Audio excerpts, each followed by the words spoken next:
Welcome everyone to my channel. If you're new here, feel free to like and subscribe to the channel for more funny content. Thank you. Sit back, relax, and enjoy the video. Tell me where you want me to end this.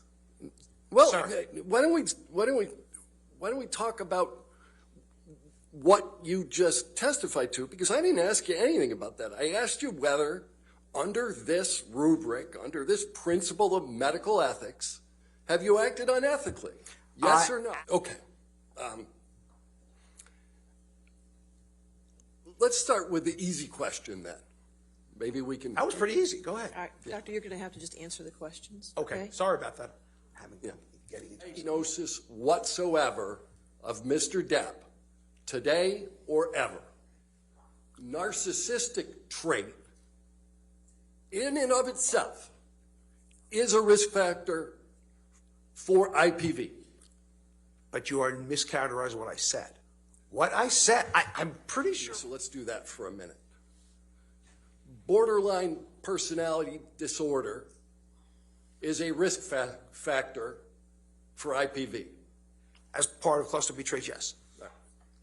Histrionic personality disorder is a risk factor for IPV. Less so. But it Less so. Less so. I mean, cluster- it's a risk factor, but less so, yes. Yeah. Less so. Significantly less so. All right. So which traits under narcissistic, before I move on there, there's only been one diagnosis in court of personality disorders, correct? I'm not sure who you're referring to. Are you referring to Mr. Depp, Ms. Hurt? I'm not sure what you were talking about. Do you understand that there was a medical examination done of Ms. Hurt? Yes, I did. Do you understand that the testimony was ultimately that Ms. Hurd suffers from 2 personality disorders? Okay, so I'm just being specific. I just wanted to know if you're talking about Ms. Hurt or Mr. Depp. So that's all I was saying. Given in this case. Then I apologize for what I said. Then I misspoke. You misspoke? You didn't make the comparison? Right now, just a second ago? Just a second ago, I may have said that I misspoke. I apologize, I misspoke. Okay. Because you know you can't compare pirates to sworn testimony, right? Yes. Okay. But you can, but as an aside, you can judge someone's processing speed at any time. Like I'm judging yours right now, you're judging mine. We all judge processing speed. I'm saying to you. Yeah.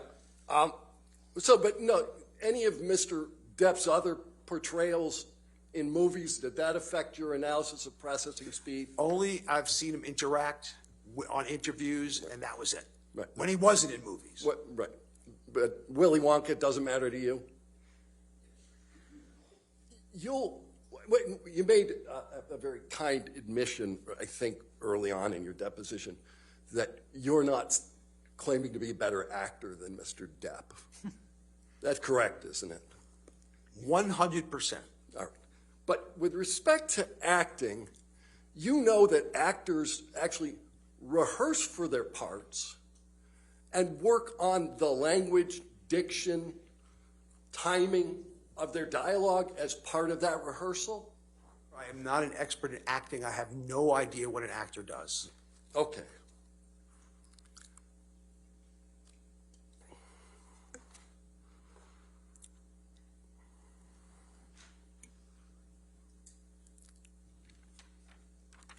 During your deposition, what were the circumstances under which you decided to call Mr. Depp an idiot? Under somebody call Mr. Depp an idiot? Yeah, you called Mr. Depp an idiot in your deposition. Why Okay. So I think it was in the context. Is idiot a professional opinion? I wasn't rendering professional opinion. Yeah. No. Is it a psychiatric opinion? And that follows the Goldwater rule. How does it follow the? Oh, you just said that. I'm not rendering a professional opinion. I just said idiot. That's not a Goldwater. So idiot is not a professional opinion? Mm-hmm. Is it your practice to describe the plaintiff as an idiot, correct? You gave me 9 hours of deposition, and if I said the word idiot, it was an idiot in planning. It wasn't. But you made some testimony today as to some evaluations you made relative to his functioning. You would agree with me that it's probably a good idea to think about the questions that are asked you in a court proceeding before answering them. On the manner, I'm sorry, I'm not being difficult. I can't hear. I'm sorry. On what?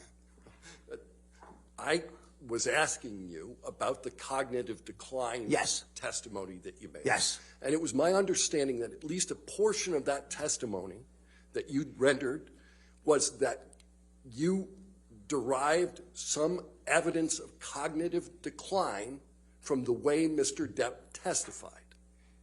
Yes. Okay. I mean, that's what I said. Yes. Right. And so all I'm asking you is, don't you think it's a good idea when you're in the middle of a court proceeding to answer questions carefully?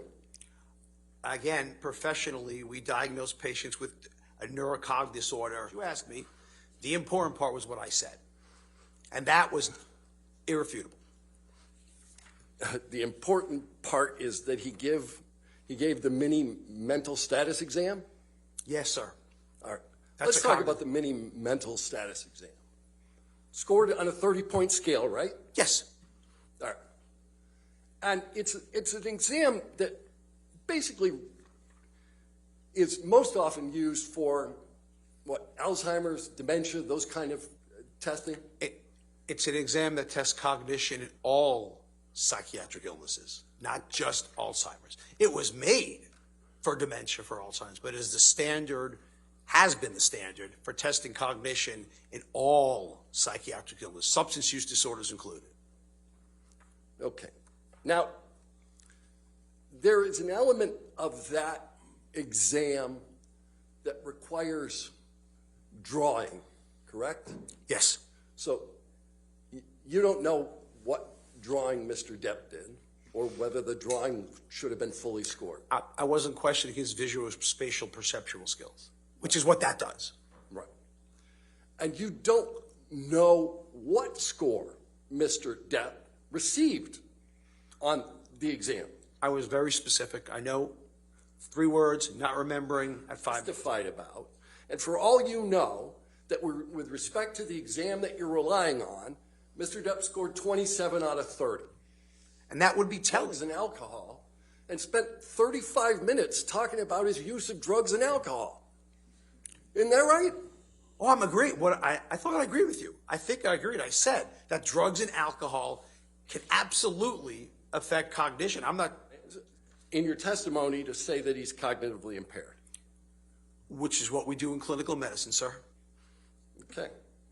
You rely on tests that you don't know when it was administered, you don't know the score of the test, and you don't know the state of the person being tested, but you're going to rely on it anyway. Again, You don't commit IPV, correct? they are saying people who have substance use disorders, the majority of them, over 50% do. So over 50% do. So that's medical. The answer is yes. And somebody can have these narcissistic personality traits and substance abuse disorder and never commit IPV, right? So, along that line. Right. What is it? So, Seroquel. That one puts you to sleep, right? If you want to phrase a barbiturate putting you to sleep, then the answer is yes. Yeah, you heard Mr. Depp talking about sometimes being on the nod, right? And again, I think Street value. Why were you doing that? because that's why people with substance use disorder use quetiapine and Seroquel. Say it again, I'm sorry. That's why people who use it doesn't I mean think that Mr. Depp would agree with you it wasn't a good thing. just because you have a prescription doesn't mean you can't abuse it. No, I'm not suggesting you're abusing it. I'm just wondering why your testimony was in any way tied to street value when every single drug you referenced, Mr. Depp had legally. Again, There's another one of the drugs you testified about. That one's also prescribed, right? yes, it is. And what's the prescription for that? What's it used for? And what's its indication or what's its use? What's its indication? I mean, You talked about the fact that Mr. Depp indicates that from time to time he uses an earpiece. I read that, yes. Okay. Did you read the testimony of Mr. Wyatt, who told you what was being pumped into that earpiece? Yeah, I mean, if I remember right, I mean, It was lines. Does that change your opinion as to his cognitive function? if he was never fed his lines through the earpiece, which I know he was, but read he was, and that may have been that example. Mr. Wyatt may have said that it was music. I guess the question is, were you having the music